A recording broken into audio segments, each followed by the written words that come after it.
currently 109.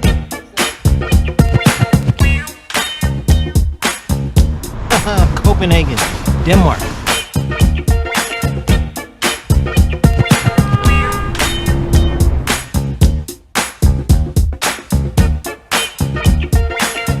So I'm just walking down the street here. I came across like a Mexican themed restaurant. This is the Border Burgers and Burgers versus burritos. I don't particularly care to have any food right now because I've already eaten, but I saw something familiar and I'm gonna draw your attention to it. Check it out.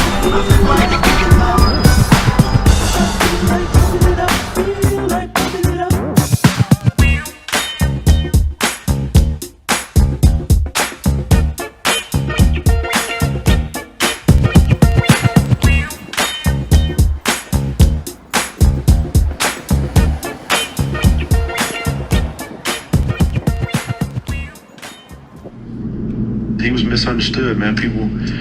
I asked him one time, Matt, I said, man, why are you such an asshole? I asked him that. And he said, you really want to know? You know how he was. And he said to me, Phil, man, some of my teammates don't understand the work. He said, so I see dudes walk into practice 10 minutes before practice and they leave right after. Why the fuck am I going to pass them the basketball? I don't respect their work ethic. I'm in here busting my ass every day, trying to perfect my craft, and these dudes don't want to work on their game. I don't trust them, so I'm not gonna pass them the basketball. I'm gonna ride them hard every day. Made perfect sense when he really broke it down as to why he is the way he is with certain dudes. I was just like, man, I respect that, bro. Push-ups? No, it's 109. 109, all right. You're at 109 right now. Thank you, Kobe. Let's hear it again, shall we? You're at 109 right now. Boom, for real. So here we are at the Met in New York City. And so how did I get there? Why am I there? Kimberly Walter, a friend of mine from my travels, was also in New York. I learned about this through Facebook, and I was like, yo, if you're here, we definitely have to meet up. And that's exactly what happened. So right now I showed up to the museum, and Kimberly was already there. I didn't know if she had already arrived. I didn't know where she was. She hadn't answered my messages, so I was looking around the museum, just chilling and doing my thing. The two original Greek bronze statues reconstructed here were discovered on the Quirinal Hill of Rome in 1885 near the ancient baths of Constantine, and are now on display in the Palazzo Massimo ai Terme in Rome.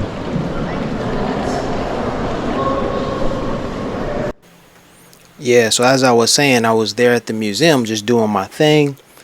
And I'm not sure if I had the camera affixed to my shoulder yet, or if I was holding, I think I was holding the, I was holding a device in my hand. So this is me walking through. Wait a minute, maybe I had, okay, I don't know. I can't confirm whether it was attached to my shoulder or if I was holding it. But you know what? I remember the staff didn't bother me, and they didn't bother me probably because it was on my shoulder. And you know what? Okay, it's affixed, the GoPro is affixed to my shoulder, and I had to lean back in order to get the artwork fully in the shot. So if I lean back and if I pan upwards, that means that I'm leaning back. So I definitely had it affixed to my shoulder when I was here at the Met. All right. Yeah, these were coins from the Etruscans. At some point, I learned that the Etruscans were black, as well as so many other people. You know, that's history that you never learn about. I think I'm pointing at Tarsus, a coin from Tarsus, and some other stuff. But yeah, those are important, historic names that I've recently learned about. Yeah, but black, blacks. The Greeks got all this stuff from Africa, believe it or not. And so many of these figures, these people that they are celebrating, maybe deifying, they were black Africans. At that time, they called them Ethiopians. Ethiopia meaning burnt skin. Ethiopians. That's a Greek word. The name of the country, what we call Ethiopia today, it's a word that is derived from Greece. So anyway, I'm walking through this Greek exhibit, and what's happening here? The cameras are fixed to my shoulder. The GoPro is there. Shout out to Dr. Code from Hamilton High School. I remember that those columns are either Doric, Ionic, or Corinthian columns. Corinthian has the leaves and much more ornate. If I had to guess, I would say that was Ionic. But it's been a long time. Check this out. Look at those fly colors. So this is the representation of what these statues actually look like. They weren't just these dull, bland works. No, they were colorful, quite colorful back in their day. I've got something to say coming up, so I'm gonna drop out in a second and let you hear what I said while I was recording. I was reading this stuff. 10 marble fragments of the great Eleusinian relief.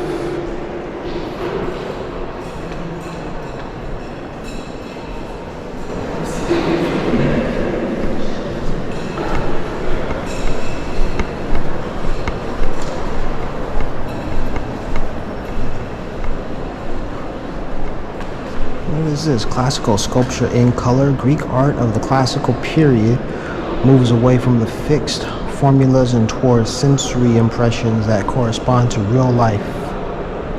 Mimesis, color, with its illusionistic potential, plays an important role in painting and sculpture. To show figures in dynamic poses, sculptures increasingly worked in bronze, enlivening their creations with applied colors and some other stuff. So what the hell does this mean? Bronze, like when they bodybuilding competitions and stuff, they put the oil on their skin in order to show the definition. That's all that they're doing with this stuff here. Yeah, so as I was saying, I was reading the placard that described the work of art. So that's where that information came from. Anything that really struck me, I read it. Now, as you can tell, comically funny, no, I did not film this because I have a fascination with ancient nudes. As you can see, I'm just at the height of the statue's groin area. So, yeah, that's all I'll say about that. That was not intentional. And I'm trying to zoom through. I'm trying to run through the museum, see as much as I can, because although I was here 20 some years ago, I didn't see everything and didn't see as much as I could. And I was trying to get the most bang for my buck, even though this was free. I think they were asking some people, New York residents. Okay, so the situation was New York residents on this day could get in for any amount of money. They said, would you like to donate? How much would you like to pay in order to enter the museum? So people were like, I'll pay $1, I'll pay $10, whatever, however the spirit moved them, that's what they were willing to do. And I think that was based upon New York residents. Now in my case, I'm a Californian, and let me see, it was my California, what was it? It was my California license. Oh, okay. It was because I'm a Bank of America customer, so I showed them my Bank of America card and my California driver's license to verify my identity, and they let me in for free. I thought it was kind of cool that the receptionist or the cat behind the counter asked the others, if they wanted to pay something, or what did you want to pay. But when I approached, he didn't ask me anything. He was just like, you're good, bro, go in. He was a brother too, so I was like, dang, is he looking out for me? That's cool. But I'm also kind of like, yo, bro, you didn't even ask me if I wanted to contribute anything. Like, you just assumed, hey, this brother doesn't have it, I'm looking out for the brother, you just keep it pushing. Either way, I'm cool with it. But I mean, it would have been kind of fly to be like, what's up, man? You could pay whatever you want. And I could have been like, let me toss in two pennies. Nah, I might have said $1, or $1.09. Hey, that'd have been cool. Kobe, why would I have done that? You're at 109 right now. You dig? I would not have given them $109. Nope. Brother just doesn't have it like that. No, thank you. Alright, so I'm walking around looking for Kimberly, and then I turn a corner, and Kimberly's at the Origin of Civilization exhibit, and I hit her like, boom, for real, here she comes.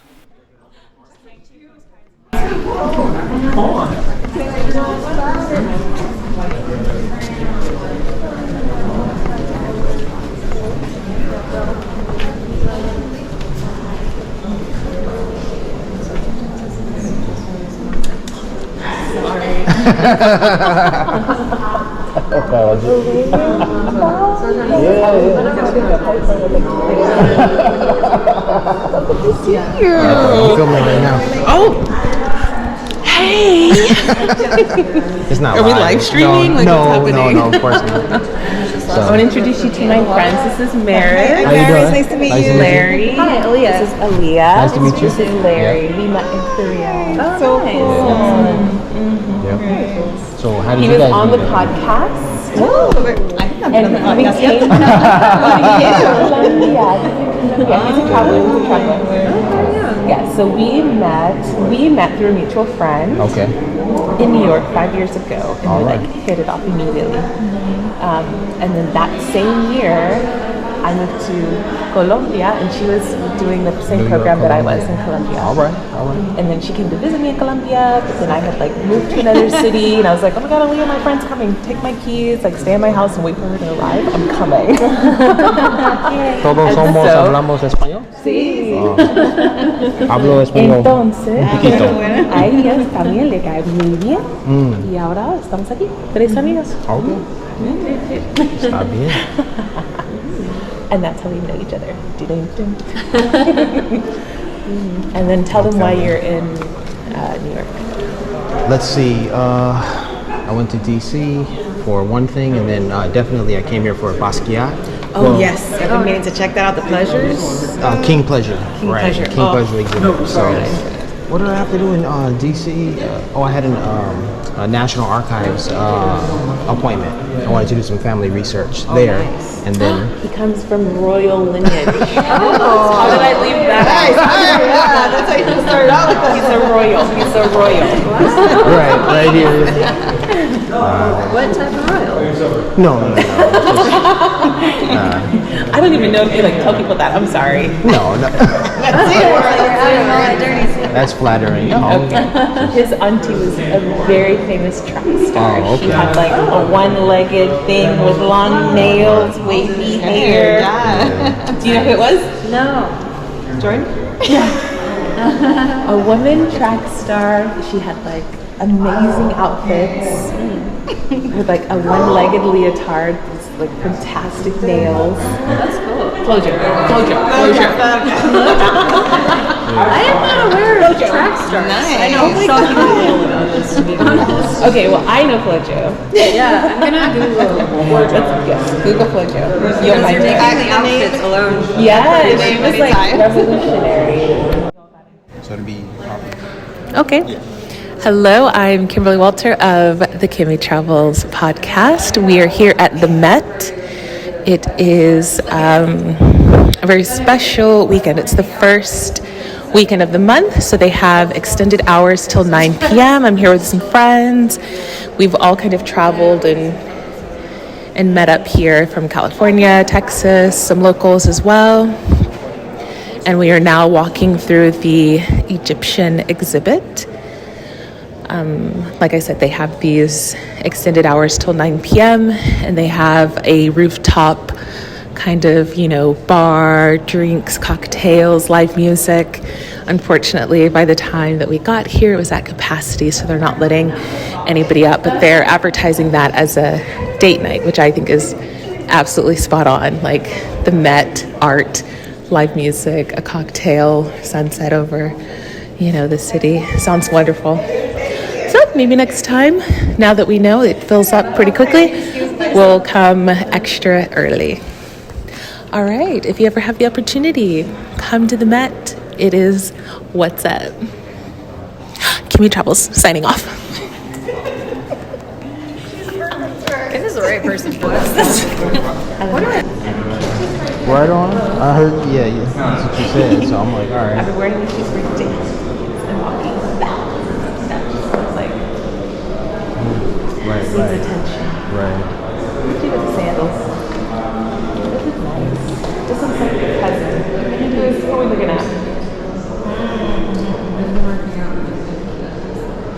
Y'all, look at this. This is Wakanda forever. Wakanda forever. This is 4,000 years old. I love it. Thank you. No, you can't. You can't touch it.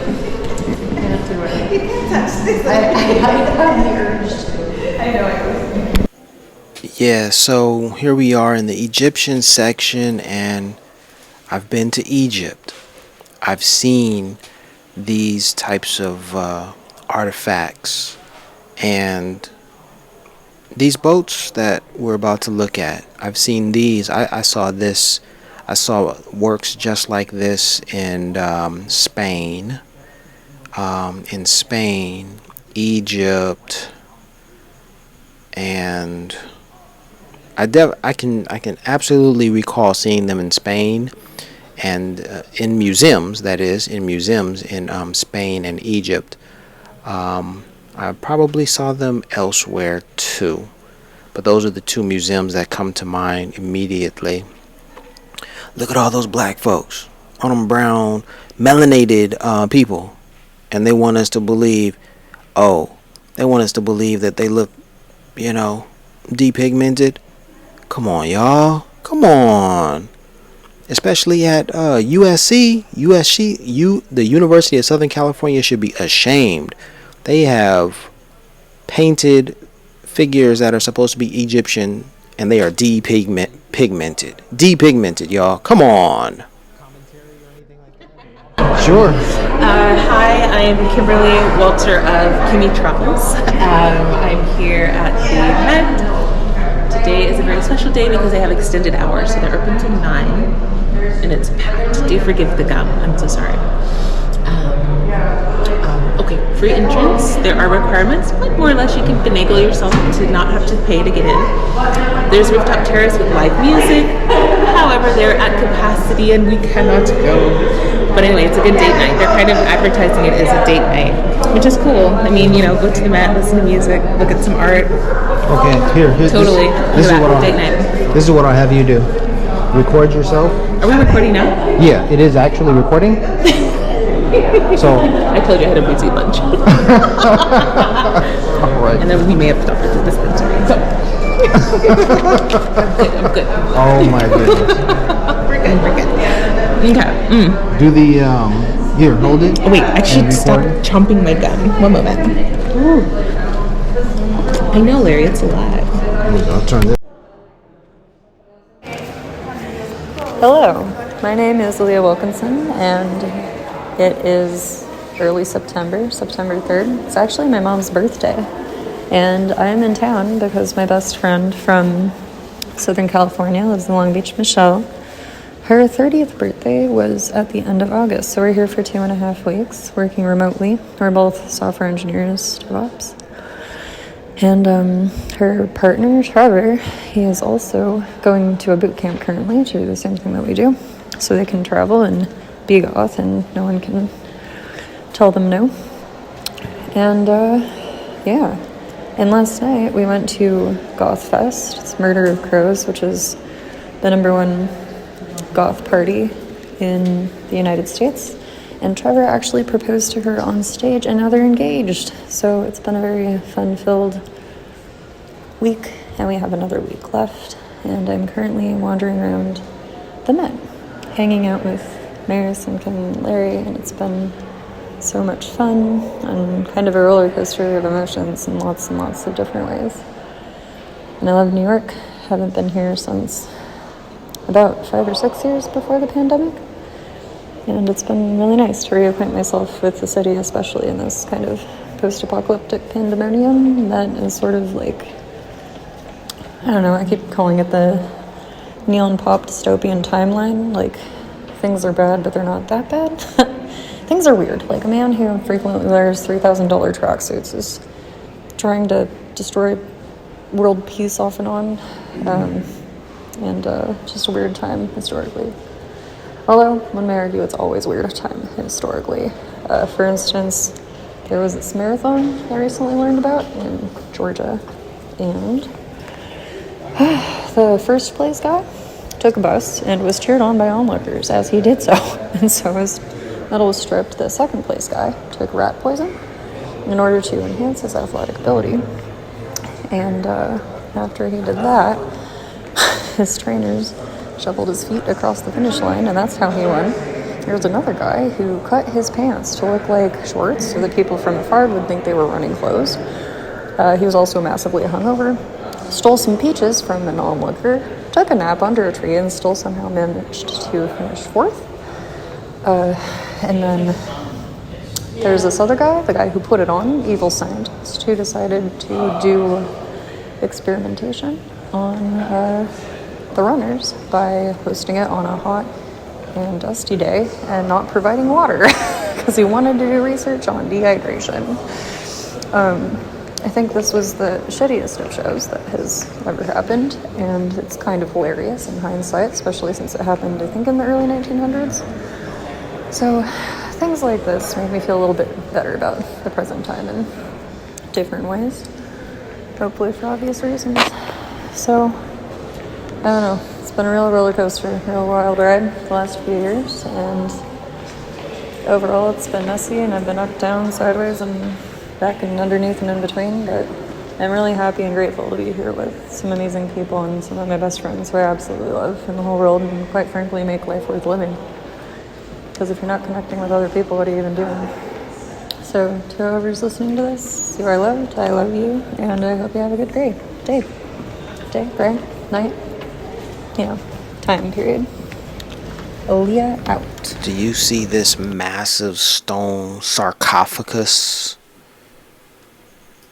Man, that thing was impressive. Humongous. And there are some folks right now who can read the hieroglyphs and can tell you what it says. I am not one of them. Check out the brother and the sisters at the Met doing their thing. I wanted to tell her, I didn't speak to that couple we just saw, but I wanted to tell them that they look like her. Like, look, there you are right there. You dig? Like right there. Like, look, there you go. Sister, come on over here. There you are right there.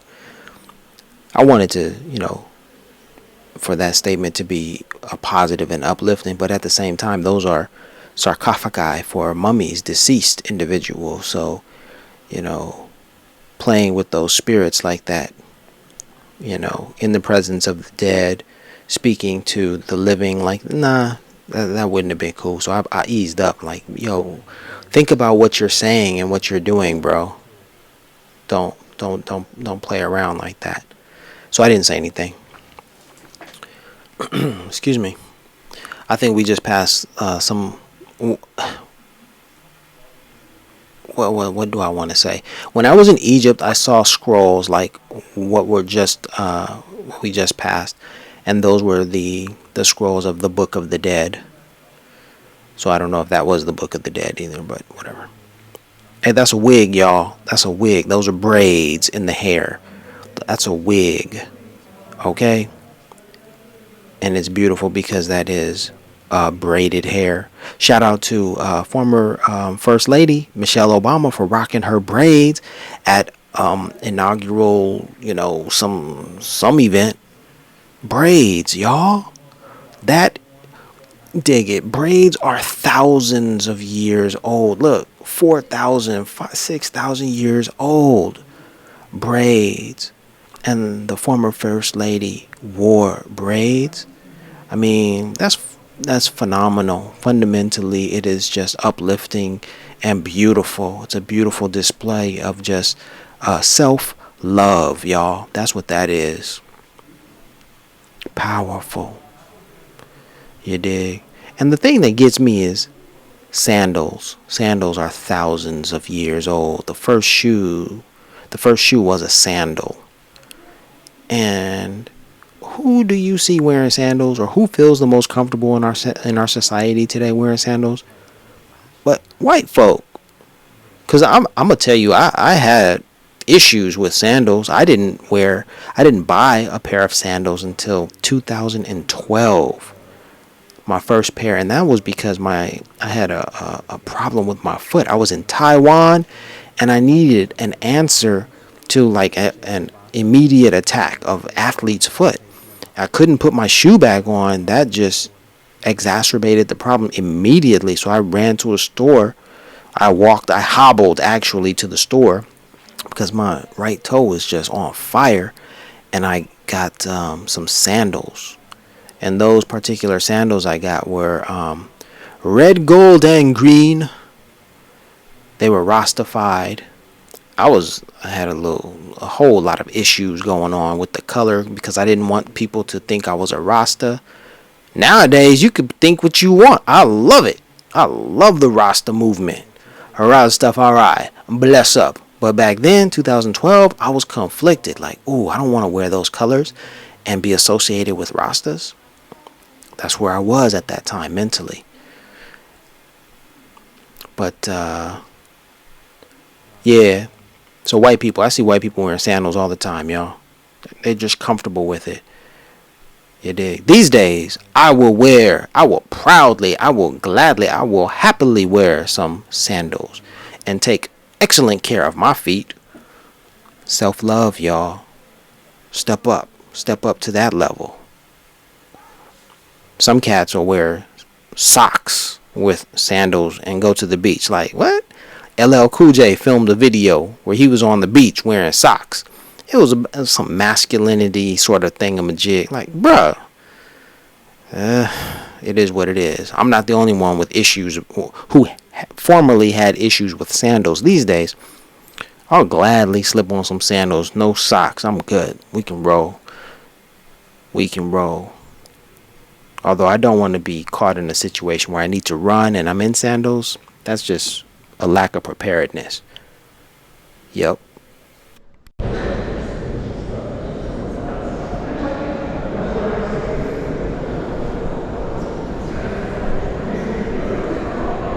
Halim Hab writing a hymn to the god Thoth.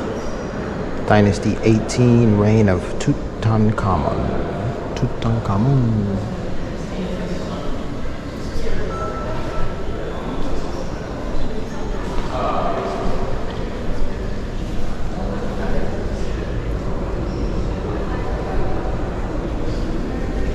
Usra, stele of Usra and Nefertari.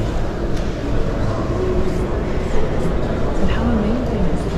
Yes. She said that they use these arches as entranceway for like weddings and special events.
Thank you. Of course.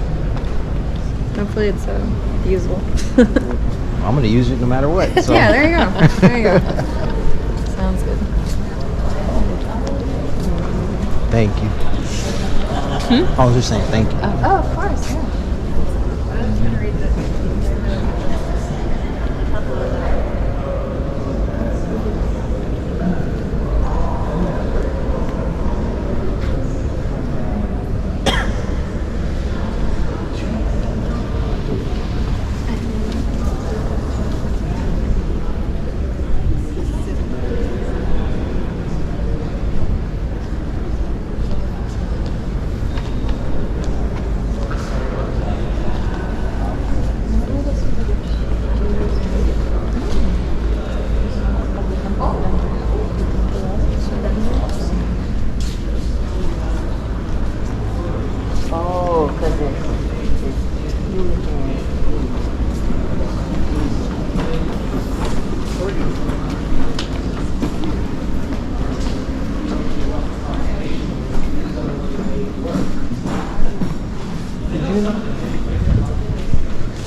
Did you plan the trip around Labor Day weekend because you knew of the weekend or what? No, it was an extreme case of FOMO.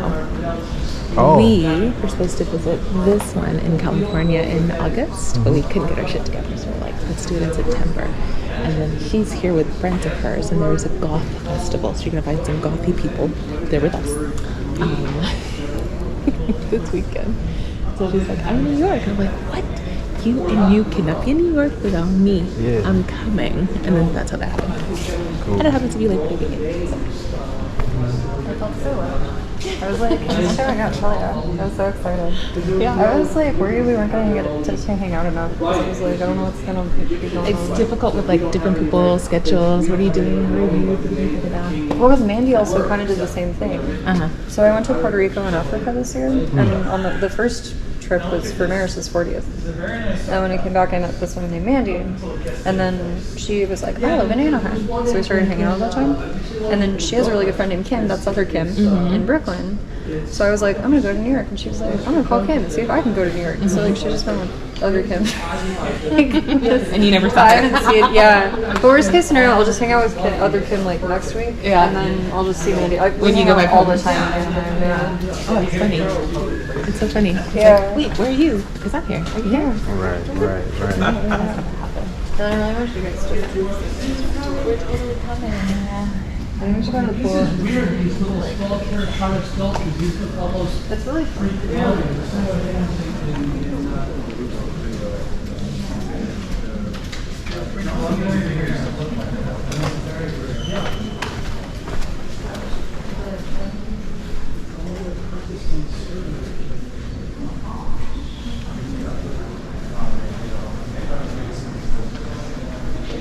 So where are you from? Where am I from? Los Angeles, born and raised. Oh, that's cool.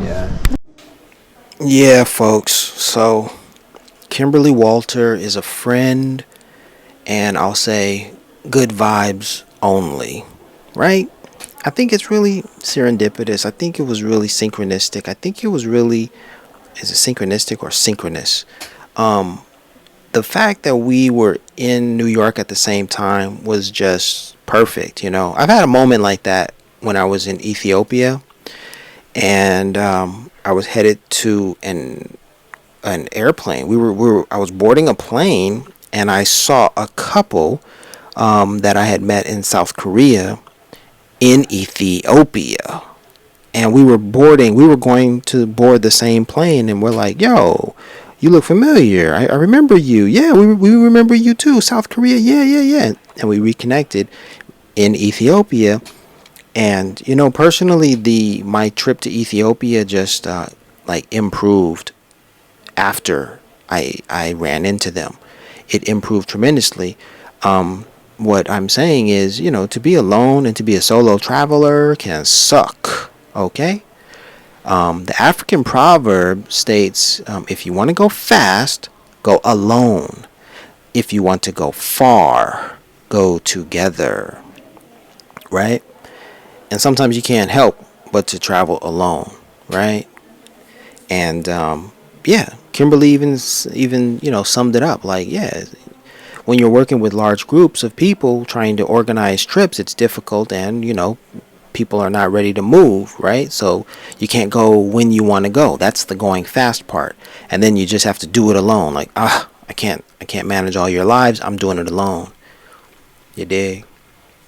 So anyway, the fact that we met up like we did, Kimberly's spirit and energy sent that information, or sent out, those vibes, those good vibes. And here we were, successfully gathered in New York, friends of Kimberly Walter. So salute to Kimberly Walter, Kimmy Travels, y'all check her out. And yeah, so I had all these lovely ladies come back to my hotel room. Not for what you're thinking. Yeah, they all came back to my hotel room, and we hung out on the roof. And it was crowded that night. Like, everybody brought their friends back to the roof. The whole roof was just crowded with folk. So I had a little party there, and so that really improved my my New York experience, sharing it with others. And so I had a great time. The Met was awesome. I still have to, I still have to go back to the Met and see everything, every nook and cranny that the Met has. You dig? Because, like, when we were leaving, even Kimberly missed an opportunity. Like, we were leaving and she couldn't get anything from the museum store. So that was kind of a bummer. And yeah, in my case, yeah, I was kind of bummed out because I had only seen, a couple of exhibits. I went from one end to the other, but I think they have floors, and they had some other things going on. But I don't regret it. No, that's not a regretful, statement. What I'm saying is, you dig, the Met is pretty doggone large. It's a big museum, and yeah, I didn't go back. I was there for 5 nights, 6 days, 5 nights, and I didn't go back. I went to other museums. I went to the Brooklyn Museum. I'm making a video about that, so please come back to my channel and check out the Brooklyn Museum. There's the Brooklyn Museum. I went to West Chelsea Contemporary Gallery. Where else did I go? The Met. I didn't go to the Guggenheim. I had been to the Guggenheim, but I didn't go because I figured, I read somewhere that they were closed one day, and I just didn't, go back to check on them. So whatever. Hey, but like I said, this trip was tremendously better because I had a friend, and now I have friends. You dig? So that's what that was. Peace.